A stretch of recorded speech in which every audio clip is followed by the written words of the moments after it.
तो हमारा आज का टॉपिक है हिंदू अनडिवाइडेड फैमिली या फिर जॉइंट हिंदू फैमिली बिजनेस। हिंदू अविभाजित परिवार अथवा संयुक्त हिंदू परिवार व्यवसाय। According to Hindu law, joint Hindu family is a group of persons whose ancestor is the same. Under it, the unmarried daughters and wives are also included. The organization of the joint family is based on the following two facts: co-partitionary और number two common property. Hindu law के अनुसार संयुक्त हिंदू परिवार से आशय व्यक्तियों के ऐसे समूह से है जो एक ही पूर्वज के वंशज हैं। इसके अंतर्गत अविवाहित पुत्रियों एवं पत्नियों को भी सम्मिलित किया जाता है। संयुक्त हिंदू परिवार का संगठन निम्न दो विशेषताओं पर आधारित है। नंबर एक, कोपाशनरी यानी कि सहभागिता। नंबर दो, कॉमन प्रॉपर्टी यानी कि सामान्य संपत्ति। नंबर एक, सामान्य संपत्ति का मतलब सभी के लिए कॉमन, एक जैसी। नंबर एक, पहले हम सहभागिता के बारे में पढ़ लेते हैं। सहभागिता का मतलब क्या है? सहभागिता के से अभिप्राय परिवार की पैतृक संपत्ति में सामूहिक स्वामित्व से होता है। सहभागिता कानून द्वारा उत्पन्न होती है, ना कि अनुबंध द्वारा।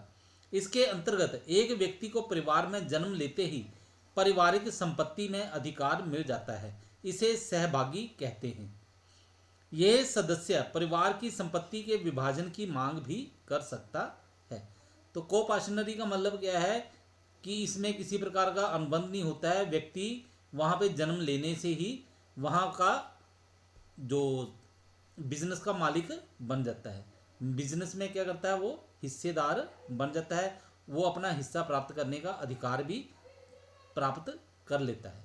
नंबर दो, कॉमन प्रॉपर्टी, सामान्य संपत्ति। कानून के अनुसार हिंदू संयुक्त परिवार को हिंदू अविभाजित परिवार के रूप में उसी समय मान्यता मिलती है जबकि परिवार के पास ऐसी संपत्ति हो जिसका प्रयोग परिवार के सभी सदस्यों के कल्याण के लिए होता है।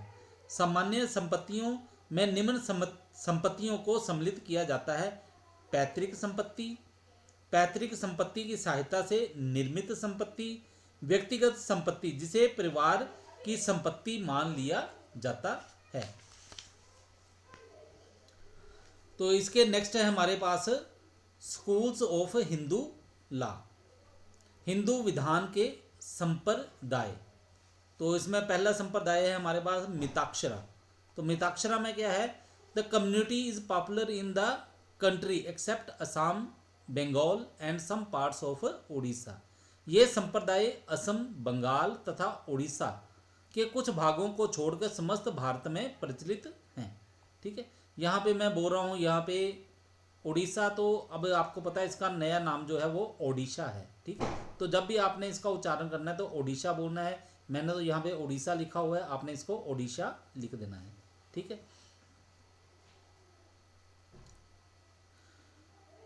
under this community with the birth of a son he gets all the equal rights along with his father in the ancestral property. इस संप्रदाय के अंतर्गत पुत्र का जन्म होते ही उसे अपने पिता के साथ पूर्वजों से प्राप्त संपत्ति में समान अधिकार प्राप्त हो जाता है। वह वयस्क होने पर पारिवारिक संपत्ति के विभाजन की मांग कर सकता है। इसके अंतर्गत सदस्यों का हित सदैव अनिश्चित रहता है क्योंकि प्रत्येक जन्म एवं मृत्यु से हितों में परिवर्तन अवश्य संभावी है। नंबर दो, दाय भाग स्कूल। ठीक है, दाय भाग संप्रदाय। तो ये क्या है? This community prevails only in Assam, Bengal and some parts of Odisha. यह संप्रदाय केवल असम, बंगाल एवं ओडिशा के कुछ भागों में ही प्रचलित है। Under it a son does not get any right in the property with his birth.